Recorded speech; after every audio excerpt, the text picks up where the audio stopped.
of 2 decades. And what is a theme that runs through every outsourcing is they don't work. It is the workers caught up in those contracts who always pay through a tax on their terms and conditions. And we see that it combines to, I think, put the reality of this phrase really center stage, which is this government ideologically believes in privatizing profit and nationalizing debt. And there is scandal after scandal after scandal where we see companies get contracts, they make fat profits, often those contracts go wrong, then the taxpayer picks up the pieces. But while that happens, we don't just see services often go down the pan, but we see the workers caught up in those contracts pay with their terms and conditions or their jobs. It's not an accident that we see private contractors currently in government contracts, working in government buildings, who are not paying proper rates of sick pay to their staff who have been caught up in the COVID crisis. It directly means that people cannot afford to be ill and have gone into work when really they should be home. We see a government that has privatized literally everything it can in the civil service, meaning prisons now run for private profit. We saw probation run for private profit. And most worryingly, in recent days and weeks, the government has announced it wants to privatize, of all things, the interviewing of asylum seekers. Now, if people fleeing war and famine, coming to this country, some of them risking their lives to cross the channel, are now going to be interviewed by Serco or Mighty or Group 4 Security, I think that is appalling. And that alone tells us this government has no moral compass and it is prepared to do anything to ensure its friends in the private sector can make profits. So that's the theme of tonight. Do make sure you send in your comments or your questions. And I hope that as the evening goes on, that people can learn a bit more about the scandal of privatizing and outsourcing, and equally importantly, talk about how we can campaign and fight against it in all parts of the UK. So I'm going to turn now then to our first panelist, who is Christine Petrella. Christine, as I said earlier, has been leading the most inspirational strike of PCS members at the Tate. It's a strike that has gained huge publicity and shows trade unionism at its best. Workers led at grassroots level in a workplace, taking the ultimate action to defend their colleagues from redundancy. So it's with great pleasure that I ask Christina to address you. Hi there, yes, it's Christina. And actually, yes, I will talk about our strike in just a few minutes, but I just want to address what Mark said regarding the outsourcing staff and outsourcing workforce. Actually, even though I'm not personally an outsourced staff, we do have a Tate outsourced staff. And it has been a quite long union struggle to bring them in-house. To having the same right as direct employed members of staff, or to improve their working condition. And actually, we really never managed to get through negotiation those kind of rights. And this is why, like, as I said before, we even the workforce and Tate was very much behind the Black Month history or the Black Lives Matter. And this is important because, as Mark said, many of the outsourced staff are either BME or migrant. So there is a lot of hypocrisy in that. But the truth is, as we said, we struggle that's been basically for the past 10 or 15 years. But it's when the pandemic started that early this year that we could see the huge difference in treatment between the people that the staff that were directly employed by Tate and the one that actually were outsourced, because there was no top up for the furlough scheme and no sick pay especially. And while though we had a sign up on the Tate building, they would say thanking all the essential workers. What I'm trying to say that it was clear that outsourcing, the precarization of job is immoral, and it's always been immoral, but actually it can kill you too. And I think that was very clear during these past months. Is unacceptable. And it's a matter of fact that in a way the work exploitation is almost being moved, hidden out of view, because it has mainly with outsourced privatized staff. And we need to fight that, because not because it's out of view is not essential issue of our fights. And I suppose that especially now it's time to fight for what is right, even though for decades, and to fight the status quo, what it has been happening for quite some time. And one of the things is fight the precarization and against at work.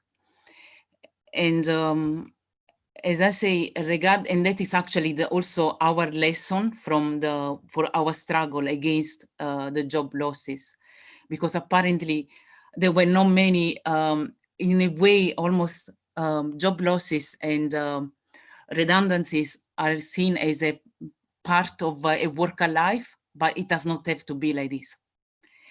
And that is the reason why we decided that we will not go down in silence, and we start to indefinite strike for more than 42 days, actually for 42 days, because we were fighting against the decision to make 313 workers redundant in the midst of a pandemic and economic crisis. But again, as I was saying before, who are large are also the lowest paid, the most precarious and most diverse section of state workforce. So right now we are in talks with ECAS, and I cannot really say that much, and we suspended the strike because we are securing improvements of terms. But the truth is that I do believe that all workers should challenge the so-called necessary job cuts to the lower paid across sectors. But also we need to fight for our rights as well. Because as I was saying before, for example, especially in the culture sector, this is not it has been quite some time that we have been, maybe for the past 10 years, that we have been seeing many cuts, and basically from the government, we did not have loads of funds anymore. So it cuts to that. And regarding the job losses, we can see that the same scenario is repeated across all cultural institutions. So many other institutions are preparing to make hundreds of staff redundant. And if the things are unchallenged, working class and lowest paid members of staff and the most precarious one are the one they are going to pay the crisis for the pandemic. And I'll say, with our strike, I think we gave at least a couple of messages, not only to the employer, but also to other workers. And I think the first one was that we managed to control the narrative, because it's important that regardless of what we do, that we don't leave it to the employer, the narrative of what's happening. And we manage to do that also through the social media. But to control the narrative, actually, it's a way the only way to control the narrative is to fight back. And basically my message to all workers here is that, especially if workers need to be unionized and fight back, because in that way we can create some overlasting changes, even regarding subjects and things that normally are accepted, but in a way workers' conditions have never been improved by alone. They've been improved through fights, and I think right now is the moment to do that. Oh, that's absolutely fantastic, Christina. Can I let me just say how proud we all are of you in PCS for the role that you played in this strike, and that's a fantastic start to tonight's meeting. I know you have to leave us to go to another event, so and later on we'll be having a chat to our other speakers. So can I just ask you before you go, just a couple of things that you might want to comment on briefly? Sure. First of all, if you could say something about the solidarity that you've seen in the strike, and to give people an idea of what that's been like from the front line and the picket line, and then secondly, we're theming this tonight about privatisation and outsourcing. and you've mentioned particularly the culture sector and how tough it is in there. I wonder if you sort of could give us a flavour of the type of companies that keep popping up, and whether it's the same rogues gallery that sort of pop up in a lot of these institutions doing the same thing. So I wonder if you could briefly say something about those two things before you leave us. Yeah, regarding actually the strike, I think our strike, it was about solidarity mainly, because many times I think it was almost, I suppose, unheard of, and also unexpected of. We not only decided to strike, but once we decided to strike, we kept on striking also when after the redundancy process, we knew the people that would have the job and the one that would made redundant. So, and at that point, people that were made redundant, they would put back on furlough, on full pay. So people with a job were fighting for their colleagues made redundant, and we kept the solidarity going throughout our fight, and we never broke our strike resolve, and nothing really broke our strike resolve. And also, actually, we had support from other workers and other institutions as well. They were helping us at the picket line and also at the protest. But I suppose that is almost humbled me, the fact that even though our membership is not made by activists or fighters, we decided that this thing was unacceptable and was immoral, and we would have fought together until we got some sort of result. And I think we need to draw a line there. It's time to fight against this precarization or these job losses, and united and together we will manage to do that, because that will be the strong message that we can give to government as well. And regarding I suppose regarding the outsourced staff, the outsourced company, they are, I suppose, they're always the same kind of names, like Securitas, for example, and Wilson and James as well, and TSI as well. So I suppose they are very, I think we can see that throughout the different institutions anyway. Christina, that's really fantastic, and we're really pleased that you've been able to join us at the People's Assembly tonight. If I could just say to anyone who's watching, any donations that people can still send through to the Strike Fund would be gratefully received, because obviously people have had such a long bout of industrial action. So I think, Christina, what I can say with certainty as you leave us is, I know the inspiration you've shown has meant many people around the UK have looked at you and also thought that strike, whether or not it's something that they can do themselves. And so we know the importance of what you've done is not just been showing the Tate and the private companies that workers can fight back, but it's shown that to people all over the UK. So Thanks ever so much for joining us, Christina, and all the best for the rest of your evening. Thanks. Just before we come to the next speaker, can I ask for anybody who's on to like and share this event? The more people we get to see it and hear this discussion, the better. And to also remind people to look out for details about the People's Assembly's Day of Action that's coming up on Saturday. So our next speaker, I'm delighted to be joined by, is Pascal Robinson, who is speaking here on behalf of We Own It. As a Trade Union General Secretary, I can say that we have worked and have been proud to work with We Own It over many, many years. They've done some amazing work in this field, and I'm sure people will really enjoy listening to Pascal. Over to you, Pascal. Thanks very much, Mark. It's great to be here, and very hard to follow after Christina and your amazing work. Just to explain, for anyone that doesn't know, We Own It campaigns for public ownership of public services. And when the crisis hit, our immediate priority was that we wanted the NHS to come out of this stronger. This was the perfect example to argue for public ownership of public services. And so we decided to run this campaign calling for the NHS and public health teams to run test and trace and take back control of test and trace in their communities. Partly because we saw that virtually every public health expert was saying that this was going to be a disaster to have it privatized in this way, to have it disjointed in this way. And that has played out exactly. We've seen that the coronavirus crisis has been a huge excuse to shock doctrine our NHS, to give large swathes of our health services over to private companies, and to give private companies huge contracts to do vital work. And I think it was Caroline who said that the government maybe doesn't want to sell off our NHS, but they want to sell off all the bits of it. And I think that that's really important to remember. So to NHS Test and Trace is that only in name. It's of course Serco Test and Trace for the most part. And while we've been focusing on track and trace mostly, of course, we need to talk about testing and how they've essentially set up a parallel network of lighthouse labs, and that's caused huge amounts of problems.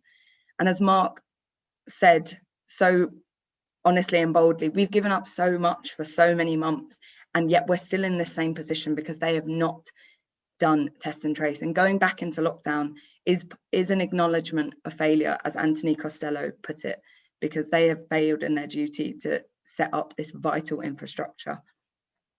I don't want to talk too much about the failings of test and trace, partly because there's too many, but I wanted to highlight some of the key trends that this outsourcing shows us, and hopefully talk a tiny bit about the light at the end of the tunnel, what we can actually do to build our power and to change this. So number one, we know that this government is wedded to the policy of outsourcing. Johnson himself says that the private sector should be allowed to get on with it, and there are no agreed KPIs or service level agreements. Quite frankly, it means that they really trust Serco to get on with it. But this is ridiculous. Serco are an incredibly dodgy company. They should be nowhere near our public services. They were fined £23 million for admitting responsibility in fraud over the electronic tagging scandal. And that's really well known, but what's less well known is that they gave workers at a breast cancer hotline 1 hour's worth of training. That's vital work, life-saving work, and that was 1 hour of training. They also admitted to falsifying data 250 times on an out-of-hours GP contract.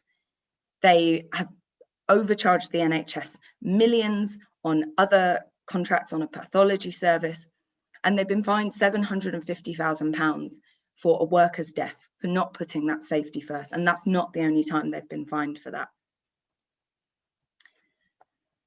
Secondly, I think we need to realise that there is a consultants merry-go-round. Consultants are brought in to advise about the privatisation of a service. Then when it goes really badly, more consultants come in. Millions and millions of pounds are spent in this way. And there's a kind of constant agreement that we need to maybe get one more consultant in to decide how to fix it. And funnily enough, it just keeps getting worse and worse. Third, I think we've realised over the summer that the government won't turn back unless there's a huge tidal wave of noise.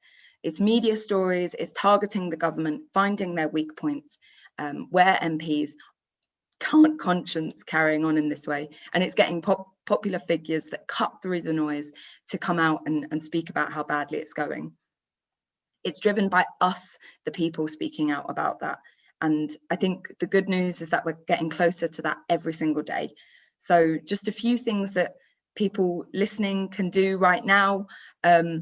We launched an action just this week. We're calling it the pincer movement, because Matt Hancock isn't budging. And so we're appealing to other figures in government and figures that influence the government. That's Michael Gove, it's Jeremy Hunt, and it's Clark. They all have responsibility for outsourcing and test and trace of some sort. And 18,000 people, 800 have done that action already, which shows how strongly people feel about this. But I think there's so much more that we can do. We want people to meet their MPs, invite them to video calls. That at the moment we're getting stop responses from Conservative MPs, but I think that if we're meeting them and forcing them to look at what they're doing every day to our communities, I think that that will force some movement. And last but not least, I think we need to reach out to a broad range of allies. We're working hard at We Own It to work with lots of different people, and we need to get everyone on board with this fight. We need community activists, faith leaders, all speaking to their local MPs and their council leaders also, to get them to call for local public health-led test and trace. I'll stop there, but yeah, great to be here with all of you. That's fantastic, Pascal. And there's really lots of information there for people to think about and some ideas to get involved. And after Caroline has spoken, perhaps I'll follow up some of those with the questions. Just before I introduce Caroline, can I remind people to like and share this event, and to make sure you promote and get yourselves all ready for Saturday's day of action.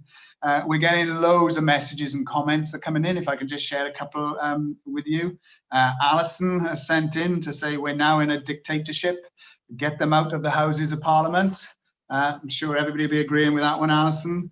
Nigel makes a really good point. Nigel says the probation service was a really good example of a vital contributor to care of offenders that was devastated by the private sector, that was summed up by the dropping of aftercare from the title. Peter says he agrees entirely with Christina, and he agrees that we need to fight back. He says that he's retired, but he will stand by the workers if anybody follows the Tate's example and prepares to take industrial action. And we've just had an interesting one in from Luke. Luke's a local councillor, and Luke says, as a local councillor, I'm relatively new. I'm shocked by how much trust is placed in private contractors not to prioritise profit. Equally shocked by how unquestioning and accepting conservative councillors are of shoddy contracts and price increase. It's almost fishy, says Luke. Bit of irony there. Nothing almost about it, Luke. It's fishy, corrupt, and a national scandal. There you go. There's the Daily Mail's headlines for them. So it's really my pleasure now to introduce our next excellent speaker, Caroline Malloy. Caroline does a lot of things, but she's editor of Open Democracy, and I'm sure everybody's going to really enjoy listening to what Caroline has to say. Over to you, Caroline. Thanks very much, Mark, and yeah, thanks for inviting me on. It's really great to be amongst people that I have a huge amount of respect for. You know, we've done quite a lot of work with We Own It lately on this issue of test and trace, which I think, as people have said, is like, you know, I swing at the moment, like a lot of people probably, between kind of gloom about the impending lockdown that's coming because of the failure of test and trace, and hope that this is a teachable moment, it seems to me. You know, I mean, the example of probation was mentioned, and I think the nakedness of how outsourcing works is becoming apparent to people. You know, I've been writing about this in relation to the NHS for Open Democracy for a number of years now, and sometimes you feel like you're preaching to the converted, and now I'm getting my less political friends just outraged at the stuff that's going on, you know. And Matt Hancock laid it really bare in Parliament last week. He was asked about test and trace, and he said, we give the national service, in other words, the outsourced Serco and Sitel service, we give the outsourced service the easy bit. He actually used the word easy, and he said, and we give the more difficult bits to the local authorities. You know, and I just shared that because I'm like, yeah, well, we know that's how privatisation works, right? There isn't magic outsourcing efficiency dust. You know, they cherry pick the bits they want. If it's not easy to cherry pick, they're in there with their consultants redesigning the service so that they can cherry pick the bits they want. Anyway, I just shared this on Twitter that Matt Hancock had said this, and people were just like, you know, I think people are waking up and going, oh, that's how privatisation works. And a lot of people mentioned the example of probation. You know, that really cut through because of the work that people were doing. That's exactly what happens in probation, that the private companies just want the outsourced easy bits that they can make money out of, and they leave the difficult stuff, you know, as you say, they privatise the profit and they leave the risk to the public sector. And we see that now with what's going on with local authorities, who are being told that they are allowed to do test and trace.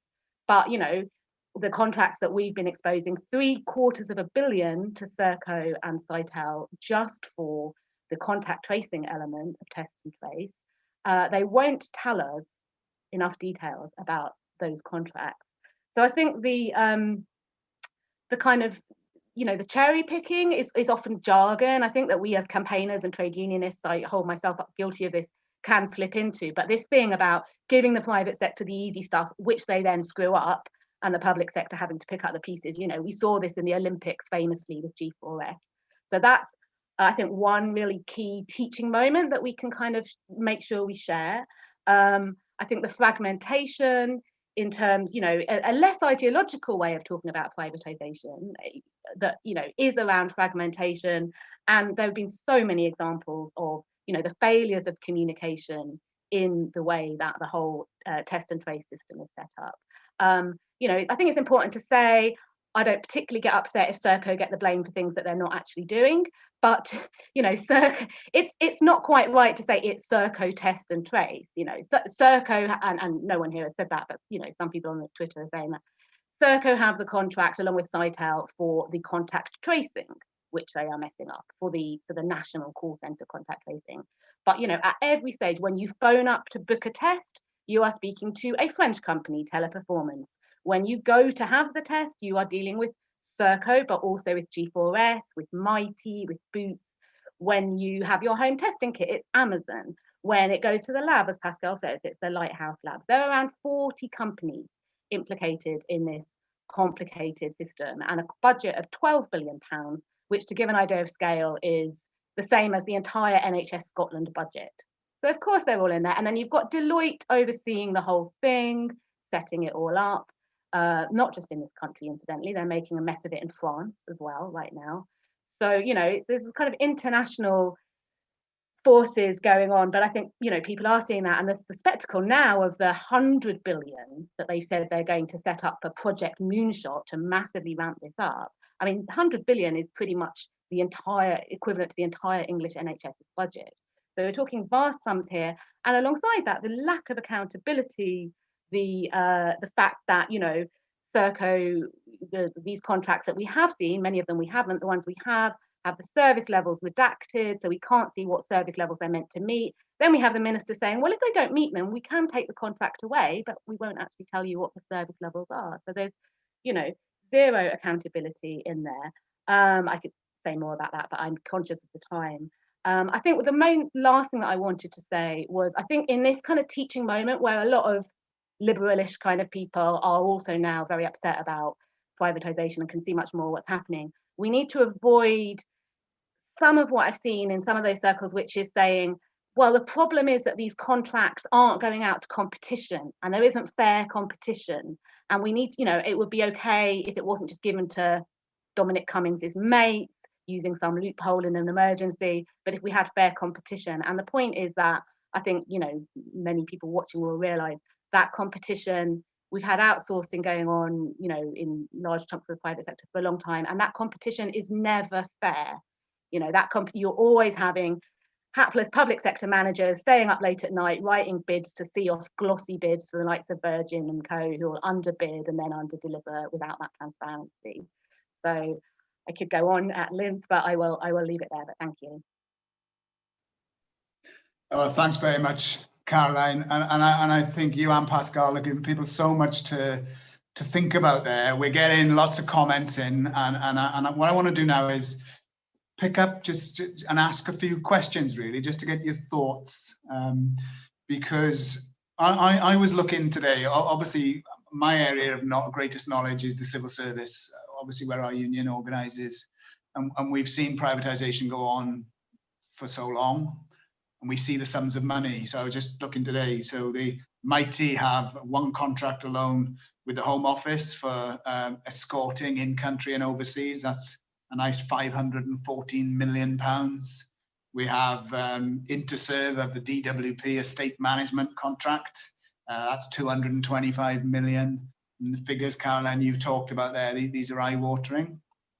So what I wanted to ask is we've seen and heard so many things over the years. I remember when Tony Blair was in government, and they had a phrase then about what matters is what works.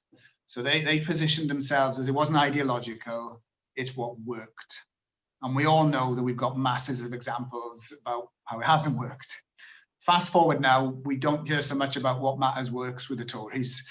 They do it, I think, because they want their friends to get their hands on a lot of the profit.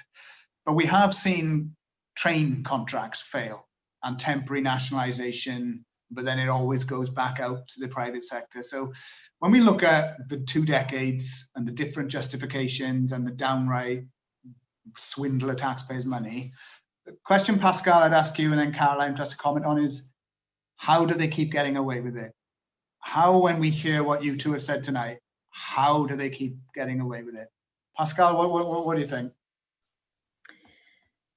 They keep getting away with it, I think, because there's been a consensus for the past 30 years that private is better than public, that private can deliver innovation, that private can be nimble, and they focus on efficiency.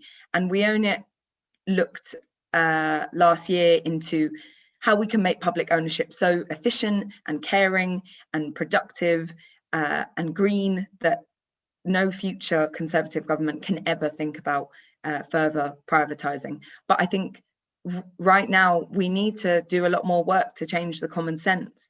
And I think it's really worrying how much further this government are going to saying this stuff should be done by the private sector. I was really shocked to see that speech from Boris Johnson. It's time for the state to get out the way and let the private sector, get on with it. That's despicable when they have failed so catastrophically.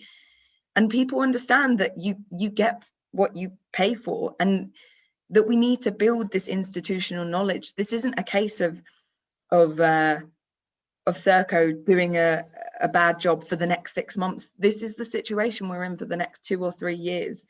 If I can just say one more little point, we also did a report into the privatisation of the NHS supply chain, and we found that Movianto, a company, had been given 55 million to set up a warehouse, a store of PPE. And of course, we heard from workers there that it was chaotic. It was so badly managed that they couldn't get stock out the door. The stock was out of date. They will always put profit over people and that long-term investment. And I think that's our crucial work, is changing that common sense. Thanks very much, Pascal. Caroline, perhaps you'd want to give us your thoughts on how they get away with it, and maybe also comment on. I'm the ever optimist. Is part of being from the South Wales Valleys. And when Carillion collapsed, and there was such a furore over Carillion collapsing, I argued at the TUC that there was a moment here that this was now so discredited that it gave us a chance to revisit the things that have been privatised over years and make a new argument. And now it seems that Carillion doesn't get talked about that much, and they seem to have just moved on seamlessly. So any thoughts you have about how they keep getting away with it, and maybe what we need to start doing perhaps to stop them getting away with it? Well, I might answer that question in reverse order, because I think, you mentioned Carillion, and I mean, it's interesting. So I think that Liverpool were building a new PFI hospital, Carillion were involved in that, and then that, was entirely disrupted by the collapse of Carillion. And I think we need to make the connection now. I mean, the tension is on Liverpool right now. Part of the reason that people are so scared of what's happening is of course about the NHS being overwhelmed and insufficient beds.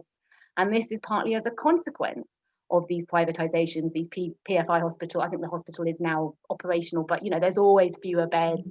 So I think we can make the link between the service delivery and the state of public services and the level of resilience in the system, which isn't enough as a consequence.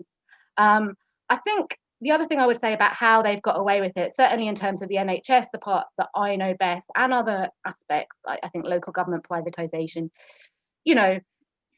the idea of privatisation, I think, is still in many people's minds the kind of 80s style Telsted to buy the gas shares sell-offs, and I think it has been difficult, often really quite difficult, to get across to people the way that services privatisation works if they are not having to pay for it up front, and it's being paid for by government contract. People say to me, how can people make money out of the NHS? How do they make money? And the answer is cherry picking the contracts and deciding which bits they do and don't want to do, and cutting corners and getting the state money. But that has been an uphill battle. And lately, I mean, I was watching Question Time for my sins not long ago, and the guys were talking, the audience was talking about contracts and procurement and stuff that I haven't really heard people talking about public that much in public before, about, you know, so I'm beginning to get their heads around, oh, this is how privatisation of services works. It works in this piecemeal fashion, which makes it difficult to kind of mobilise a campaign. And the last thing I would say, and forgive me, but I will make quite a political point, which is that I think in relation to the NHS, and no doubt other services as well, a big part of how they got away with it was that the opposition didn't want to really make clear how much it had actually gone along with this to a certain degree, you know, and it remains to be seen, let's be neutral about things, what's going to shift going forward. But I mean, you know, to some extent, I mean, I have seen people like Rachel Reeves talking about Serco and the private company, you know, Rachel Reeves from the right of Labour, certainly sounding a bit more anti-privatisation than I maybe would have imagined hearing her a few years ago. But I certainly don't think all the answer is within the Labour Party. I think it's within the union movement and, you know, the awareness and the journalism and the campaigning and all of that kind of thing. If I can just if I can be annoying and jump back in, I think, so Labour did an opposition day debate yesterday about how Serco should be run by, Test and Trace should be run by public health teams. And you completely see that, Caroline. The Conservative MPs say, oh, there's an ideological opposition to the private sector here. And every MP then on the opposite side of the bench has a go at saying, I don't have a problem with the private sector. I don't have a problem with the private sector. You should have a problem with the private sector. They do a bad job, and our public services should not be run for profit. They should be run to serve people. And that's all I'll say. Well, that was well worth jumping back in for, Pascal. Thanks very much for that. And I'm sure everybody couldn't agree more. We're getting lots of other comments in. Sean has raised the thought that she asks, is one of the reasons they get away with it because of the long-term consistent right-wing media attack on the NHS? So that's a thing about the role of the media in all of this. And Karen asks the question, it's a bit like what we just talked about. What should we be doing to fight against this? And if I could just add on to that, on Karen's question, because obviously I go back in the union movement right to when there used to be in-house bids, when they first started with privatisation, and you could have an in-house bid. And unions got sucked into wanting to keep it in-house and having a bidding war against the private sector, which meant that even if you sometimes won and kept it in-house, there were still big cuts in cost. And ultimately it came back to, you know, what is wrong with ideologically saying public service not for private profit? And you know, certainly where unions have taken action, like Christina earlier on, and we have had marvellous strikes, it's usually against the effects of privatisation, where you can have a legal dispute about cuts in terms and conditions, perhaps. So any comments on the role of the media, Pascal, or when I come to you also, Caroline, the media, and what can we do to fight back against it? What do you think? Pascal, do you want to go first? Yeah, I think Caroline probably a lot more qualified to talk about this, but I've certainly noticed that there is an increasing consensus, it seems, that the NHS can't handle big projects. I'm laughing, but it's not funny. I did a radio interview where they said, oh, well, you know, can the NHS even do this kind of stuff? You know, could it do a test and trace project? Could it do Project Moonshot? And it's shocking. We need to completely reverse that, and we need to highlight how the amazing things that the NHS does all the time. We need to counter the idea that it's monolithic and bureaucratic and nothing can get done within it. And of course, we need to be highlighting the brilliant work that not only the NHS does, but our public health teams do, that all of the other public services do as well. And I think on the question of what should we do, I think it's exactly supporting strikes against outsourcing. It's supporting the work of the IWGB. It's hopefully supporting We Own its campaigns for public ownership as well. There's so many people leading great fights. Yeah, I'll pass over to Caroline. Thanks very much. Caroline, do you want to add anything? I mean, I think the pressure that I've seen people putting on, you know, it's outrageous that the BBC, I don't go in for BBC bashing for the sake of it, but it is outrageous that they are talking constantly about NHS test and trace. And, you know, this trick of having failing private services being delivered under an NHS logo, whether it's non-emergency ambulances or a whole range of things, you know, has been being pulled for a while. And I would urge people to keep the pressure on around that and seek out, you know, alternative sources of online media like Open Democracy, but there are many others, you know. I think that there's an interesting, I think test and trace, you know, if I was the government, I would be a bit concerned really, because one of the things that, apart from the huge impact that this is having on people's day-to-day lives, I was thinking recently about one of the uphill battles that we've had with NHS privatisation is that it's not very British to criticise the NHS, right? And so if you see something happening badly, and you know that probably there's some private companies in there somewhere, people are still quite reluctant to criticise, right? Whereas this test and trace stuff, this is some new rubbish system that they've imposed upon us. And, you know, it's people haven't got a stake in defending it. They see that it's not working. And they see that it's, you know, from top to bottom is privately run. So I think it's a really important one to keep the momentum on. Thanks again, both. So just a couple more comments and perhaps one more question, and then we'll come to perhaps asking you to do some closing remarks. And can I remind people to like and share this event? I mean, some fantastic stuff coming in. One of the points that Gary has made is it is people's responsibility to take part in scrutinizing local authorities and holding our elected representatives to account. Not just the elected, but also the legions of faceless civil servants. Ooh, careful with that one, Gary. These are the people I'm representing. But I think you get Gary's point is about what about public scrutiny of what is happening with local politicians. Somebody may want to pick up on that one. Just another question, although I can't resist making the point about, you know, people think the NHS can't do things. You know, let me say personally, having survived not just a heart transplant, but having groundbreaking new technology keeping me alive for 3 years, all done by the NHS, tells me there's nothing the NHS can't do with proper funding, and it should be done by the NHS, not some of these dodgy companies that we keep hearing about. A comment also has come in from Rowena, who says, you get what you pay for. And she makes the point that caring has been taken out whilst market forces are in. It's been a process of grooming and shafting, a systematic, deliberate abuse is how Rowena puts it. And then there's also a question coming in about what the unions can do to be more effective and grow more, and how we can attract people when wages are dropping. What's the unions going to do, and can we be more vocal? I'll just, on that one, just say, I couldn't agree more. Now's the time for the unions to be more vocal. The Tories have an 80-seat majority in Parliament, and it's up to places like the People's Assembly, the trade union movement. We have to be the opposition in the country at the moment, in the workplaces and in the towns.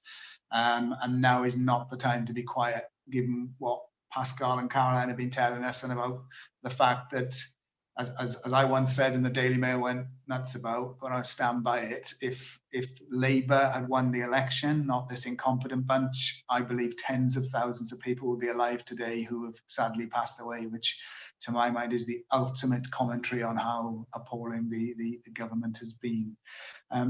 So any thoughts on scrutiny, local electors scrutinising what's happening in local government in terms of some of the outsourcing? Or let's take that even further about people scrutinising what national government is doing, and perhaps what can be done to bring out more into the public consciousness some of the scandals that you've been talking about. Caroline, do you want to go first and give us your thoughts on that? Yeah, just on scrutiny, I'm glad that was mentioned, because I forgot to say, so at a national level, we have the Public Accounts Committee who scrutinises contracts, and then obviously you have the local government committees. I've read that people need to be putting more pressure on those committees, I think, really using that. You know, the number of times I've read about absolutely catastrophic privatisations being thoroughly discussed in those committees. But then the conclusion is so weak. The conclusion is so often, well, the government just didn't procure that very well, and we just need to procure a bit better next time. Maybe have more consultants and design the, you know, you've seen it too, Mark, like design the specification better. And that never happens, you know, because you're always going to have private companies. Look, if you've got financial incentives driving it rather than a public service ethos, you're going to have them finding ways to game the system. I saw it myself working in housing as a trade union rep 20 years ago, and nothing's really changed since. So I think that, you know, putting pressure on our representatives, and also the other point just on that, which I wanted to make, was about the union stuff as well. I mean, others would know more, but, you know, I think political education, actually resisting the divide and rule that government would love to do between the people who are delivering the services, whether it's the job coaches, you know, and I know a lot of your members, Mark, or doctors or whoever, you know, the government wants to divide and rule, and we need to resist that and actually have education that enables the service users as well to feel confident enough to ask questions. And I know when you're under attack, you know, we can start attacking each other, but I think the more we can have that kind of collaborative education, the better, really. Here. Pascal, anything you want to throw in at this point? Yeah, I mean, we hugely appreciate PCS's support for this campaign. I've worked with lots of your colleagues, Mark, and they're like amazing. But I completely agree that unions, we need to be working together. We only think of ourselves as working with and for public service users, and we need to work with public service workers as well. I would just say on local authorities, we've been working with some local authority leaders to speak out and call for more local test and trace. I think lots of people are really nervous, and there is this dynamic of taking what the government will give you and not wanting to speak out because you might just be able to get that extra few million that will fund your test and trace, or you might just not be in the firing line for the next attack. But hopefully what this has shown local leaders is that they will not spare you, they will not look out for you, and they will not help your communities. You have to serve and look after your communities and keep your community safe this winter. If you don't do it, they will happily carry on with this and keep the private companies rolling all the way to the bank. We're seeing people get stronger and stronger all the time. The LGA today put out a call saying that local authorities should have funding and resources for test and trace, and we need more of that. But I think they're also really weak on this. One Tory MP yesterday said that part of the reason people didn't vote Labour in December was because of despicable Labour councils who can barely take out people's bins, let alone run a test and trace service. And I think that's shocking to say when local authorities, regional and local public health teams are working flat out to deliver when their government's privatised test and trace scheme are not. And I think that will come to bite them in the butt. Fantastic. So we're getting to the point where I'm going to ask both of you to perhaps do some closing comments, and I'm going to also, as I do this, I'm going to give you a question that's just come in from Andrew, which you may want to incorporate into some of your closing comments. Just before I do that, can I again remind people to like and share, and thank everybody for sending all the comments in. It's been really fantastic, and while I remember, can I thank the fantastic team that you're not seeing on your camera but are making this event run. Loads of hard work goes into these events, not just to let us do this and broadcast, but the preparation in advance. It's a team of unsung heroes and heroines that you sometimes don't see, but without them, none of these events would take place. So I just want to say thanks to the People's Assembly team there who've been keeping this going tonight. So Andrew asked, and this is very much following on, I think, from the point you just made, Pascal, and it also follows on a bit from, I did the Keir Hardie lecture on the weekend, and it was really themed around how austerity has hit working class communities worse. And there is now a direct link why those communities are suffering most as a result of COVID. The two things are inextricably linked when you look at the stats. And Andrew's asked, what do you think about Andy Burnham's comment that the Johnson government is using the Northwest as a canary for the Tory heartlands? And he says, I agree, and I live in the Southwest. And obviously, given we talked about no local authority control over the system, I think that's a great question that you may want to pick up. And what I'm going to do, I'll start with you, Pascal, is really ask you both if you want to spend a few minutes dealing with that question and anything else that you want to finish up with, and particularly any final words of wisdom to enthuse people, not just to get out there on Saturday's Day of Action, but how people can take the burning injustice they must feel having listened to you both tonight and do something positive about it. So not much of an ask for you there, but let's start perhaps with you, Caroline. You okay to sum up first? Oh, I thought I was going to have a minute to think, oh, I don't, what's the answer? But no, that's fine. I also live in the Southwest, and, but what our Northwestern brothers and sisters are dealing with today, it feels likely to be coming our way. I think, it's been interesting seeing Andy Burnham's sort of journey, and he's been very outspoken. I think that, as I said earlier, the way in which they are sort of confusing the issues, actually. So they talk about centralization, and then they talk about localization, and it's like ownership and privatization is kind of obscured in that debate. So I think quite often they will talk about the central system when they mean the privatized system, and in this case, and I think even sometimes some of the calls from local councils sometimes are a little bit less clear on this than they could be. Yes, of course, we all know the global experiences, localized systems in response to this pandemic are preferable, but they need to be local and public, not local and just sort of, not the Manchester branch of Serco or whatever. And I think that needs to be really explicit in our demands when we're hoping that our politicians will say that. I think that one of the things that I think it's really important for people to be alert to is the way that, throughout this whole thing, they've tried to blame us, haven't they? They've tried to blame us for, going to the park and for being fat. And, this is part of another trend that you see in the NHS, that they would like to blame not just the NHS, the inefficient public NHS, but us as individuals for our own misfortunes. And it is the most neoliberalizing trend that I think, there's been an interesting moment of collective solidarity around the fact that we're all facing this pandemic, and I hope that we can sort of continue to have that conversation. And I think conversations about education, I would come back to, I'm struck when I'm not working class, I'm not going to pretend to be working class, right? But when I talk to working class friends, the experience that they have of frankly how authority deals with them, right, is just so grim. It's so grim.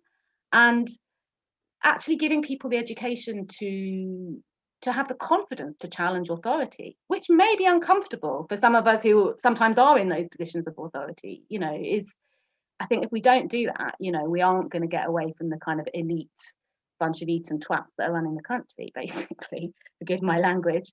And just lastly, I would say that, it was so revealing yesterday, right? We already knew that these contracts, as we said, don't have sort of penalty clauses in them, right? And that they've got the right to rewrite their own contracts, and that everything's very secretive. We already knew that. We published about that on Open Democracy. Yesterday, asked the question in Parliament following on from that, the Health Minister Helen Whately said the reason that there isn't penalty clauses in the contracts is because actually in English law it's very difficult to enforce those penalty clauses. And it's like, well, don't do it then. Don't, if you can't enforce those penalty clauses, and experience has shown that often that is how it all pans out, they find a way of slithering out quite often, right? I think, your average kind of common sense person would be like, well, don't do it that way. It's not working. And you have no lever, it would seem, to actually make it work, apart from just taking the lot off them and starting again. Fantastic. Thanks ever so much, Caroline. Over to you then, Pascal.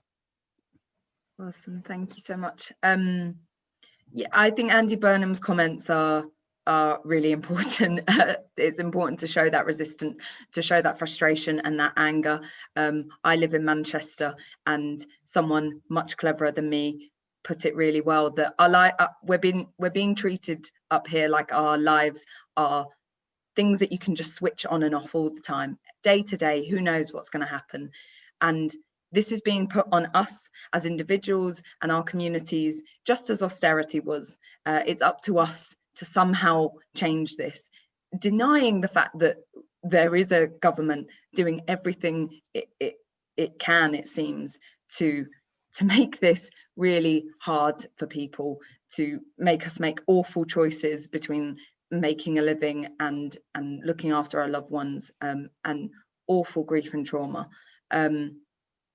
I would say that we need to continue to just build that resistance. We need to organise, we need to keep campaigning, and the People's Assembly are doing brilliant work of that. And we hope that people can, if they feel safe, come to those actions on Saturday. I'm particularly excited for Saturday's action in London, because we're going to be outside Serco's offices saying that it's been a daylight robbery, and we're going to put crime tape outside Serco's head office to say, how dare you, we want our money back. So yeah, thanks so much for having me, and yeah, let's keep going. Fantastic. Look, can I, just in bringing tonight's event to a close, can I, on everyone's behalf, I'm sure, but thank Caroline, Pascal, and Christina, three amazing speakers. It's just really great, and it's great, can I say, that at events like this, that we have women speakers doing the speaking. We don't see enough of that in the movement, so it's really been a pleasure to hear you all tonight. It's been really informative. I've learned a lot. I want to again thank the team behind the scenes for all their hard work, and all those people who sent in questions and comments. Sorry if I didn't get to read all of those out.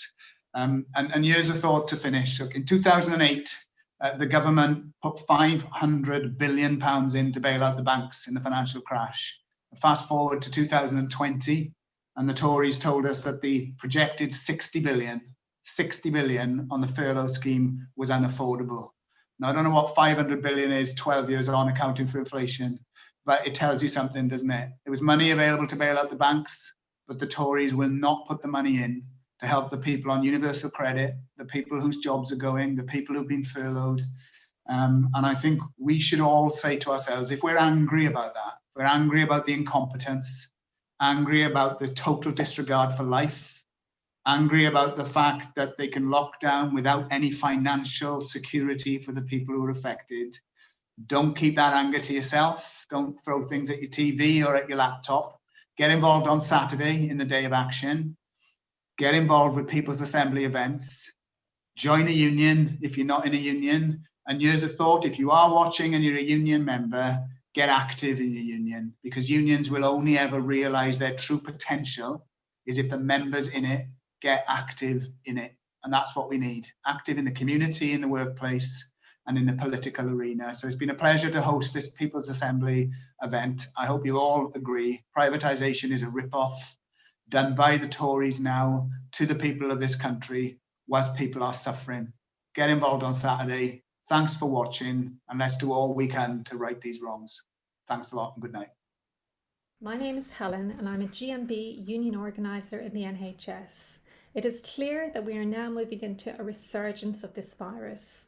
The Tory government has mismanaged this public health crisis from day one. Of other European countries that the death toll was rising. The privatisation of the provision of PPE completely compromised supplies going into the NHS and the care homes. And this has had catastrophic consequences for patients, for NHS staff and for care home staff too. 10 billion has been spent on the outsourced test, track and trace system, and its failures have been loudly condemned up and down this country. 100 billion has already been spent on business bailouts as financial support has been cut for workers who need it. In the meantime, more and more people are losing their homes, their jobs, their health, their security, and our children are being failed too. Working people are having to face the possibility they'll be told their jobs aren't viable, which we know simply isn't true. The key workers in our NHS and in other jobs kept this country running during the first peak of the virus, and they are now having to face a second peak, and they're facing the exact same concerns over PPE and health and safety that they faced before. And this Tory government has already made it clear to nurses that they are not valued and they're not getting a pay rise. So let's be clear, this government is failing to take all steps necessary to ensure that all people in this country are safe and protected. Our public money is being misspent, and the numbers of people who are suffering and struggling is growing. So the attacks on our class are intensifying during this pandemic, and this Tory government is making it crystal clear that they will put profit before people time and time again. So action is necessary in defence of our class, and in the People's Assembly our minds are concentrated on what we can do. This pandemic does present us with organising challenges. We are calling on everyone in the People's Assembly to engage in the People's Assembly Day of Action this Saturday from 11 AM. I will be outside Serco HQ, 100 Victoria Street in London, to tell them exactly what I think of them. Please check the link underneath this video to find a People's Assembly action near you that you can get involved in and that you can support this Saturday from 11 AM.